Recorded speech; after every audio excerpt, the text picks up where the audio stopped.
Друзі, вітаю! Мене звати Ігор Гаврищак. Це традиційно YouTube-платформа 24 каналу. Ми в прямій трансляції, тому будьте активними, підписуйтесь, коментуйте, ставте лайки. Запитання будемо вводити в ефір, якщо вони будуть конструктивними. Сьогоднішній гість – це російська опозиційна журналістка та засновниця руху «Русь сидящая» Ольга Романова. Ольга, здравствуйте. Добрый день. Ольга, наверное, хотел бы начать с вами разговор о том, что есть обращение омбудсмена Чечни, как бы это ни звучало, он такой есть, и он говорит, очень много записал видео, говорит, что националисты в России более стали какие-то активные, начинают давить на чеченцев. Ну и сюда же хотел бы вспомнить Wildberries и историю с тем, как чеченцы в центре Москвы стреляли в офисе. И там, говорят, много замешанных интересных людей. Там и Сулейман Керимов, и Шакро Молодой, это, кто не знает, номер один теперь, я так понимаю, в криминальном мире Российской Федерации, не только. Вот реально ли то, что вот кадыровцы себя уже чувствуют вовсе свободно и делают, что хотят. Потому что сюда можно вспомнить визит Путина, где он сделал фотографии, чуть не со всей семьей Кадырова. Действительно, и чеченцы, и Чечня на особом положении уже давно у Путина. И надо сказать, что здесь есть такая вот историческая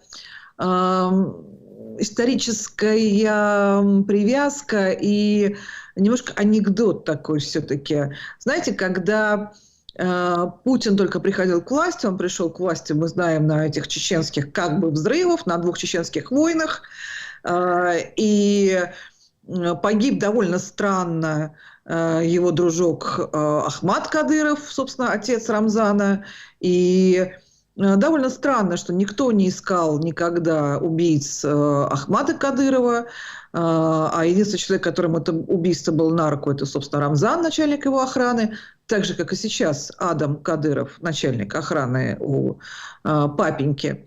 Но это не так важно. Всегда чеченцы были таким путинской дикой дивизией или путинской опричниной. Вот именно так. А когда пришел, как мы знаем, временно к власти Медведев, он захотел себе свою дикую дивизию и свою опричнину. И для этого, собственно, у него появились дагестанцы. Он стал вкладывать в Дагестан. Появился Сулейман Керимов, кстати сказать, именно тогда. Тогда вдруг ворвался в российскую футбольную премьер-лигу футбольный клуб «Анжи». Это тоже был Сулейман Керимов, это был Медведев, это был Дагестан. Самые главные сподручные Медведева были, собственно, братья Магомедовы, бизнесмены. И очень сильно способствовал этому всему Зумруд, тогдашняя жена тогдашнего помощника Медведева Аркадия Дворковича, который, так сказать, очень лихо соскочил с войны и сейчас возглавляет шахматную федерацию. Много всего было. Было отмечание то ли 3000-летия, то ли 5000-летия Дербента, в котором нашли православную цистерну, которая, собственно, там какой-то объект. Сказали, что вот отсюда пошло христианство вообще везде, отовсюду, больше ниоткуда. В общем, все было вложено в какие-то бешеные деньги. Но когда закончился Медведев, закончился печально, быстренько всем объяснили, дагестанцам, что не-не-не-не-не-не. У царя есть один полк, одна дикая дивизия, собственно, это чеченцы, а вы тут, и вы, и Ши, и кабардино-балкарцы, а вы тут все в стороночке постойте. И, конечно, отсюда началось, я бы сказала, продолжилось внутренняя такая кавказская неприятие и легкое такое, понятно, что страшновато противоборство с Чечней. Я напомню, например, в Ингушетии несколько лет назад, но еще до войны, были массовые посадки и женщин, и старейших, потому что ингуши потребовали соблюдения административной границы с Чечней. И те, кто, собственно, потребовал соблюдать границы, а Чечня просто отодвинула столбик, те, собственно, и получили огромные сроки. Там и 16 лет, и 17 лет, и 18 лет. И вы сейчас вспомнили перестрелку с Wildberries. Погибшие – это ингуши. Охранники были ингушские. И мы сейчас снова видим Wildberries, кого? Здесь Рамзан Кадыров, здесь Сулейман Керимов. Вот опять все это возвращается в старые добрые времена. Ну и, конечно, вишенкой на торте братья Мирзояна, они езиды из Тбилиси, ровно из того же клана, откуда происходит Шакро Молодой и покойный дед Хасан, он же Усаян. В общем, это не просто российский вор в законе, дед Хасан, равно как и его наследник Шакро Молодой. Это все-таки вор в законе, я бы сказала так, масштабов СНГ. И сколько я разговаривала с украинскими заключенными, и блатной мир Украины, например, прекрасно знает, кто такой Шакро Молодой, замечательно знает. Да, Ольга, скажи, пожалуйста, вот этот Шакро Молодой, он, если я не ошибаюсь, в марте вышел на свободу, он дальше имеет такое феноменальное влияние вот на криминальный мир всего СНГ? Да, действительно, он имеет влияние. Несмотря на то, что он фактически поддержал войну, и он вышел по решению суда в Усть-Лабинске. А Усть-Лабинск – это такое место, которое полностью контролирует российский олигарх Дерипаска, Олег Дерипаска. И Усть-Лабинский суд, собственно, в закрытом заседании отпустил его на свободу. И этому предшествовала такая битва подковерная, большая криминальная битва. И она была как раз связана с тем, что мусульманские воры в законе, а езиды не мусульмане, они, собственно, не православные, но они не мусульмане, что мусульманские воры в законе начали брать вверх в российском преступном мире, и предшествовало тому известие, что якобы названного сына или названного наследника Шакро Молодого как-то очень огорчили эти самые мусульманские воры в законе, как-то его чуть ли не побили. И несколько таких воров серьезных переехали из Узбекистана в Москву, в Россию.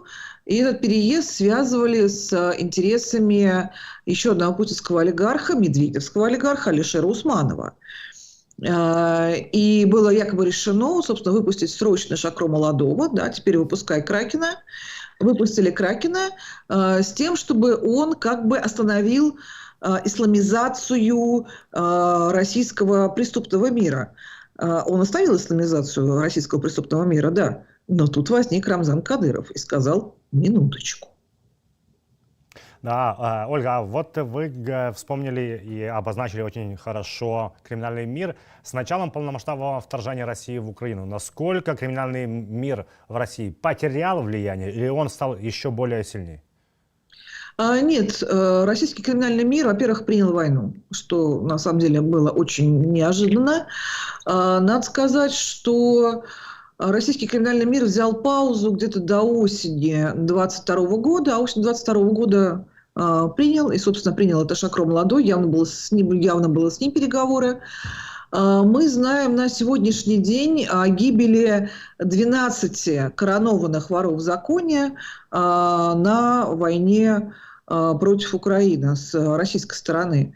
Это люди, которые были выпущены из тюрьмы, и мы знаем о их гибели по нотариальным делам, по делам о наследовании. То есть, скорее всего, их и больше погибло, и больше воюют. Это только то, что мы знаем точно. Этим занимается BBC совместно с медиазоной.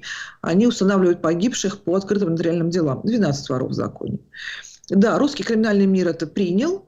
Надо сказать, что в отличие от украинского, мы занимаемся все время вывозом заключенных украинских, которые были похищены Россией в ноябре 2022 года с совершенно неизвестной целью. И в том числе там есть и украинские воры в законе, разнообразные авторитеты. И просто все, что нужно сделать, это вернуть их по месту прописки, по месту гражданства, собственно. Во-первых, очень мало кто из них перенимает российское гражданство. Очень мало кто перенимает, но мало. Во-вторых, вот в Суровикино, где совсем недавно был мятеж, захват заложников, связанных якобы с ИГИЛ, там очень много украинцев, и там я знаю, что люди получают сроки, украинцы, дополнительные сроки за то, что они отказываются сводить татуировки. А сводить татуировки, ну, это значит забивать их, да, в условиях тюрьмы их нельзя же просто там пойти к косметологу и убрать. Нет, это забить. Но имеется в виду забивать не только звезды, забивать и трезубцы. А трезубцы очень много у кого есть. Люди отказываются, получают дополнительные сроки, вплоть до этого. Да, Ольга, хотел бы вас также спросить о таком человеке, да, интересном. Вот племянница Путина, Анна Цивилева. Она очень как-то быстро растет по чину. Вот она стала заместительница нового, я так понимаю, главы Минобороны Белоусова. Теперь вот Путин вручил ей генерал-майора. А как это можно расценивать? Путин ищет себе тот, кто придет на его трон после него, или он уже никому не доверяет, и вот какие-то родственники окружают его. Почему именно этот человек, и почему он так быстро растет? Ну да, да, племянница, родная кровинушка все-таки, во-первых. Во-вторых, вот совсем недавно, на этой неделе, Дмитрий Песков обронил очень странную фразу, смысл которой был в том, что якобы на место Путина, в принципе, может прийти и военный. Вот эта самая Анна Цивилева, она, собственно, военный. Военный. Теперь ее чин соответствует чину генерал-майора. Совершенно понятно, что она тот еще военный, да, из нее военный, как из говна пули, простите. Но тем не менее. Кровинушка. И муж Цивилев, бывший губернатор, нынче ошивается в районе Министерства энергетики. Ну и почему нет? В конце концов, это ничуть не хуже, чем охранник Дюмин, ничуть не хуже, прям даже, скажем, лучше. Довольно симпатичная, молодая женщина, судя по всему, не совсем дура. Ну, хотя Путин мизогинен, поэтому тут трудно сказать. Я думаю, что, конечно, какой-то кастинг идет, кастинг есть, и в этом кастинге, я думаю, участвуют и путинские дочери в том числе, и сыновья его ближайших соподвижников, например, Дмитрий Патрушев, сын Николая Патрушева. Кастинг идет.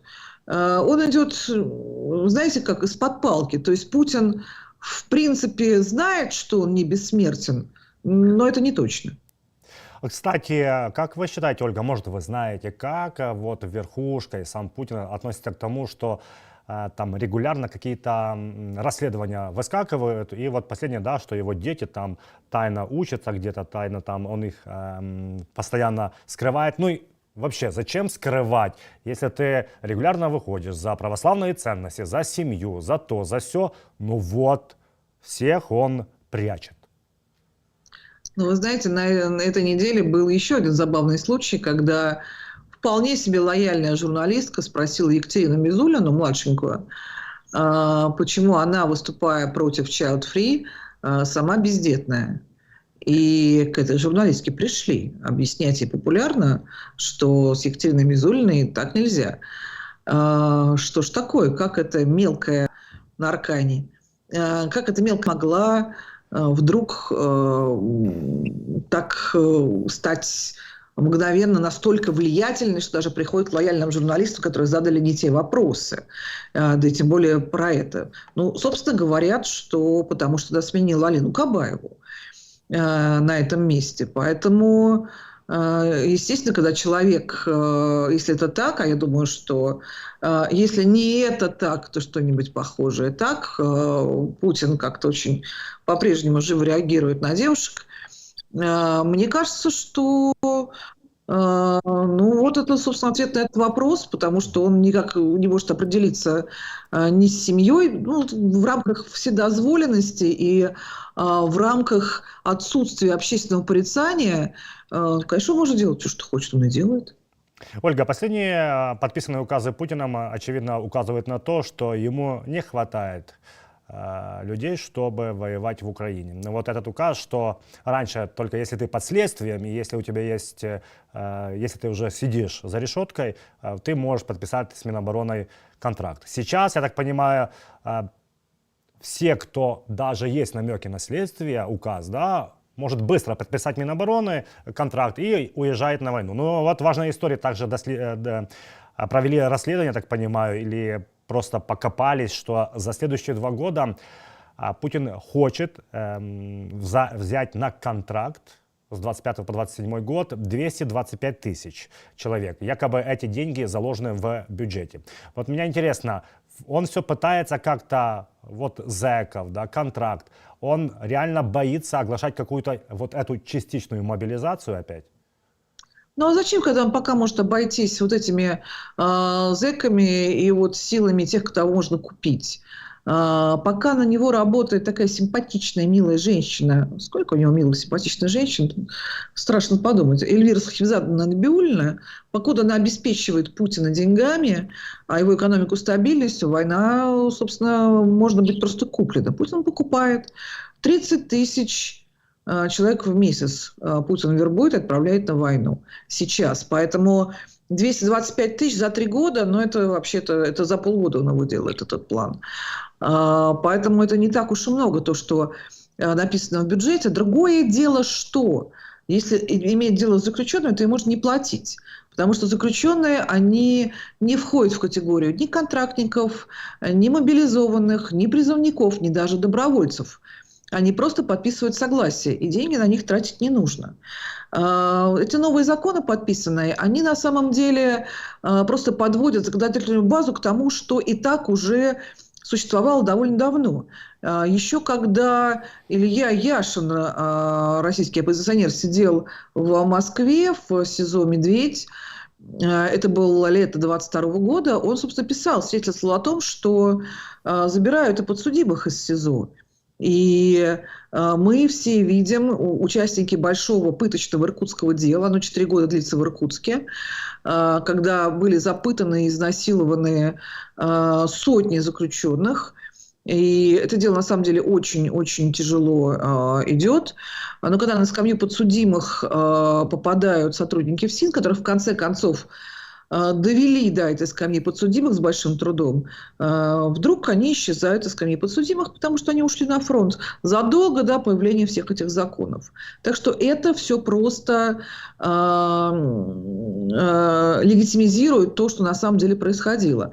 Легитимирует сейчас все потихонечку, кроме одной вещи. Никто и никогда так и не подумал и не стал легитимизировать покойного Евгения Пригожина.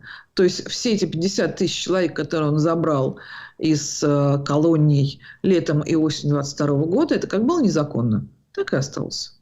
Кстати, Ольга, вы вспомнили о том, что ФСИНовцы, даже если не попадают на скамью подсудимых, они легко еще до законов этих уходили на фронт. А вот сейчас, как вы считаете, вот может это быть такая глобальная масштабная лазейка? Потому что, ну, если ты имеешь связи, ты их имеешь наверняка и на фронте, да, или как-то найдешь. Вот именно ты делаешь, что хочешь, убиваешь кого хочешь, изнасилуешь кого хочешь, тебя взяли, если тебя взяли за решетку, ты говоришь, я иду на фронт, ты опять на свободе.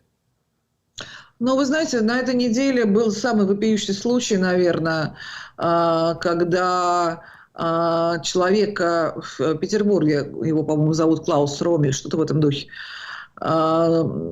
задержали за сексуальные действия, развратные действия и изнасилование 10-летней девочки, 10-летней. Суд его не стал даже арестовывать. Его просто отпустили. Его просто отпустили в воинскую часть. Дело в том, что на самом деле сейчас судят людей и хватают людей гораздо больше, чем в мирное время, потому что их так легче отправить на войну. Но если человек уже военный, его вообще не трогают. Если бы тот самый преступник, этот педофил, был бы не военным, его бы арестовали, довели бы до СИЗО, а в СИЗО он бы завербовался, и тогда бы его отпустили. Просто лишняя совершенно итерация. В принципе, людей отправляют.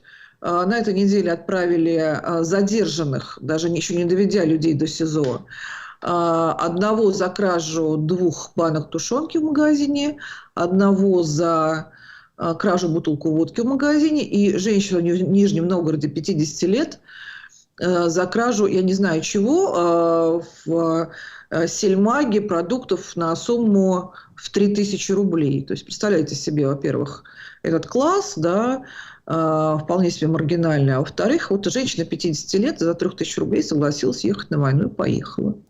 Кстати, Ольга, но вы не считаете, да наверняка считаете, да, что это и есть мобилизация, только по-путински. Вот оглашать, что нужно, потому что то, что он говорил в начале полномасштабного вторжения, защищать отечество. Вот сейчас немного риторика изменилась, потому что уже там уже войну войной называют, уже атакуют, уже идут вперед. И вот все же никто не рвется, да, если деньги не дают, защищать что-то там непонятное. Демилитаризация уже исчезла, да, с риторики.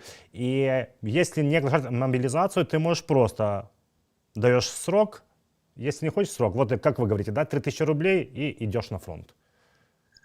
Ну, вы знаете, я думаю, что военные историки, военные специалисты еще будут давать определение нынешней путинской армии, которая, конечно, не похожа ни на что, что мы видели до сих пор в истории человечества, потому что, с одной стороны, это наемническая армия, конечно, наемническая, разумеется, потому что вот эти вот контракты, 400 тысяч только при подписании контракта, это, конечно, покупка, естественно, это покупка. Плюс ко всему легионеры и плюс ко всему зэки, у которых своя мотивация, и эта мотивация в любом случае все что угодно, только не тюрьма, потому что все-таки даже на войне, на путинской, человек более субъектен, чем в русской тюрьме. И это тоже устроил Путин. Если говорить о Минобороны, Ольга, вот смена Белоусова, и когда убрали Шойгу, сейчас можно уже делать какие-то выводы, почему так случилось? Одни говорят, потому что якобы Белоусов должен был всю экономику направить на военно-промышленный комплекс. Другие говорят, что он туда пошел, чтобы искоренять вот коррупцию. И именно после того, как Белоусов стал главой Минобороны, начались очень много посадок, да, задержаний всяких генералов, майоров и других. Вот зачем пришел Белоусов и насколько сейчас Шойгу влияет на ситуацию в России? Шойгу никак не влияет на ситуацию в России, поскольку Белоусов пришел и за тем, и за этим, за 25-м.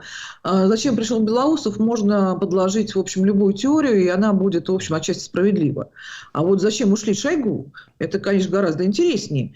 Хоть это относится к прошлому, но знаете, это прошлое всегда наступает неожиданно. Потому что он потерял доверие Путина. Он потерял доверие Путина, потому что не взял Киев за 3 дня и вообще много чего обещал и не сделал. То, что он ворует, Путин всегда устраивал. Путин всегда устраивает люди, которые воруют, потому что они ему понятны. Понятно, предсказуемо, он понимает, что это такое, и не верит в существование людей, которые не воруют. Но он потерял именно доверие. И все, он теперь, конечно, не влияет на Путина, не может с ним встречаться. Он, конечно, остался на какой-то синекурской должности, но скоро он ее покинет, если вообще останется жив. В чем я лично очень сильно сомневаюсь. Путин его в обиде. Угу. Ольга, если вот я читал статью, которую написали женщина, которая американский историк, которая много лет занимается именно вопросом России. Зовут ее Эми Найт.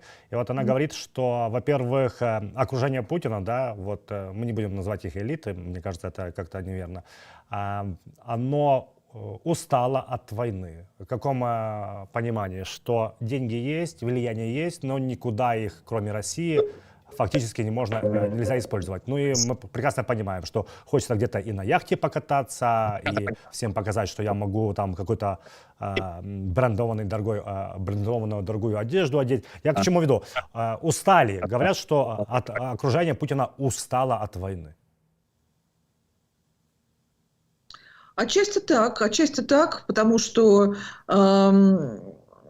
да, действительно, жить в этих условиях не каждый может и способен, а главное, так, что дальше. Понятно, что дальше тоже война. Все равно война, в котором не видно конца. С другой стороны, вся эта элита прекрасно перестроилась. Мне кажется, у нас теряется связь. Вся эта элита перестроилась, и она уже получает доход от войны, практически вся. Понятно. Если вот вы тоже вспоминали сегодня Дерипаску, и он несколько раз говорил и упоминал о том, что война это очень плохо для России, и это казалось мне какой-то дикостью, потому что человек, который напрямую зависит от Кремля, который приближенный, он говорит, что нет войне. Почему это так случалось и почему, и реально ли Дерипаска не боится так высказываться? Ну, у Дерипаски тоже такая ситуация. Он, с одной стороны, очень близок к семье Бориса Ельцина. Он все-таки бывший зять Юмашева, мужа Татьяны Дьяченко. То есть он входит в этот все-таки семейный круг, где есть, например, и Роман Абрамович, которого все-таки считают человеком, я думаю, что он сам эти слухи распускает, который участвует в переговорах, в сложных переговорах, и якобы он занимается и обменом, и поиском украинских детей, как-то он смягчает Путина. Дерипаска из этого клана. И ему, конечно, очень хочется... Он человек еще молодой, ему 50, наверное, 7-58 лет Дерипаски. И, конечно, он хотел бы, наверное, жить дальше. Он давным-давно под американскими санкциями, но я полагаю, что он очень хотел бы примкнуть к клану Абрамовича и прослыть таким человеком мира, чтобы после войны там люди удивились его подвигам, и он мог бы дальше продолжать и бизнес, и жизнь, и так далее. Не верьте ему никогда. Ольга, вспоминая тоже историю, когда жены мобилизованных выходили на протест к Минобороны в Москве, и там не то, что пришли правоохранительные органы, и они там запрещали, они их посадили в автозак. Но насколько это может влиять на процессы в России, потому что Путин одно говорит с экрана, он говорит, что, мол, нужно сменять людей, которые причастны к так называемому СВО, они должны идти во власть, а с другой стороны затыкают роты тем, которые были вообще неприкасаемые. А россияне этого не видят. Россияне видят телевизор, видят программу «Время», видят Катю Андрееву. Они этого не видят. Это видим мы с вами, мы люди, которые просто привыкли получать информацию из нормальных источников. А россияне, это мало кому это попадает на информационный стол. Естественно, это во-первых. А во-вторых, слушайте, этих жен не видят их собственные мужья. Иначе, вот сколько мы уже знаем, уже год существует движение жен мобилизованных. Вот жен мы время от времени слышим. Простите, а мужья чем в это время снимаются? Можно узнать? Вот. Ольга, если кстати, вы говорите то, что говорят с телевизора, то и слушают. Вот прекрасно понимаем, после того, как началась Курская операция, это 6 августа, не очень много и говорят. Главное это Донбасс, наступление, денацификация, демилитаризация Украины. А как сами россияне воспринимают Курск? Потому что я вижу, то вот в Москве, Санкт-Петербурге, в других регионах, да, Курск это далеко, да, мне все равно, что там происходит. Поэтому я так считаю, что если начнется теоретически операция в Брянской области или в Белгородской области, также будет все равно, как и на Курск. Совершенно все равно. Здесь даже у соседа, когда что-нибудь случается, совершенно все равно. Курск, да, далеко, неизвестно, что там случилось. Это вообще какое-то приграничье, вообще какая-то провинция. Но самое главное отношение к беженцам из Курской области. Отношение такое, что вы приехали жить на нашей территории, есть наш хлеб, и не-не-не-не-не. Я даже видела какой-то пресс-релиз в СИН, уже он такой был сентябрьский, как сотрудники пенитенциарного ведомства отчитывались, они приехали к беженцам из Курской области, причем не было слова сказано, собственно, а почему, что беженцы делают в Ивановской области. И сотрудники пенитенциарной системы показывали детям фокусы. Показали фокусы и уехали. Я так посмотрела, вообще детям учиться надо, какие фокусы. Нет. Показали фокус и уехали. Это максимум, что можно сделать для парадного пресс-релиза. А отдать детей в школу, привезти учителей, привезти учебники – нет. Кстати, вы вспомнили о ФСИНовцах опять, и вот я тоже вспоминаю высказывание Колокольцева, главы МВД России, что ему мало денег, что ему не дают достаточно денег что нельзя повышать уклады. И я к чему веду? Понятно же, что вся вертикаль держится, и все управление диктатурой Путина держится на силовиках. Их очень много, и нужно много денег. Но я так понимаю, что все идет на войну, и те структуры, которые должны внутри России держать контроль, они начинают быть недовольны. Насколько это может реально быть недовольством, ну, если Колокольцев официально говорит, что ему мало денег? Ну, просто денег много не бывает, особенно силовикам. И они покажут обязательно всю свою полезность для Путина, лишь бы получать больше денег, потому что всегда больше денег у ФСБ. Противостояние ФСБ, армия и полиция, оно всегда ясно и очевидно. Сейчас вроде как военным деньги идут, потому что война, ФСБ, потому что ФСБ деньги идут всегда, а опять полиция младшенькая. При этом полиция, она что делает? Она ловит преступников, то есть снабжает армию живой силой, отправляет их в тюрьму. Да, это же платить за это надо все-таки тоже, денег стоит. Вот. Естественно. Ольга, большое вам спасибо за этот разговор. Спасибо, что вы нашли время проговорить про важные процессы. И хочу попросить наших зрителей быть активными, ставить лайки, подписываться і коментувати. Спасибо. Нагадаю нашим глядачам, з нами була Ольга Романова, це опозиційна журналістка. Ну і, звісно ж, діліться нашою розмовою. Мене звати Ігор Гаврищак, з вами побачимось в ефірі 24 каналу.